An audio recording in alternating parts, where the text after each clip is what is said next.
ভাই আপনি ওই জিনিসটা হাতে নিয়েছেন, ওইটা কি ভাই? ভাই এটা হলো একটা ওয়ানেট বাঁশি, যেটা বাংলাদেশের বাহির থেকে কিনতে আনা লাগে, অনেক টাকার দাম। এটা পাইবেন। আর রাসেল রাসেল সাইকেল আছে, আর এখানে বসে আমি নিজে অর্ডার দিয়ে বানাইছি এটা বাঁশি। একটু শুনবেন বাঁশির বাজনাটা? হ্যাঁ যদি হ্যাঁ বল। শোনেন, কারণ এটা অনেক দাম থাকে। শোনেন।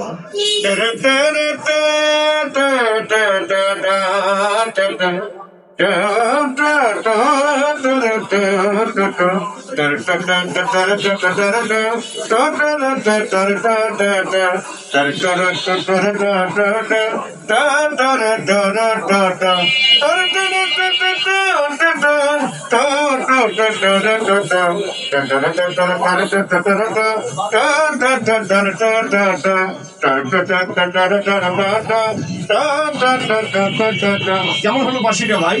অসাধারণ অসাধারণ, এক বাঁশির কথাই যোগাযোগ পাবেন অসাধারণ। রাসেল ভাইয়ের দোকানে বিভিন্ন ডিজাইনের।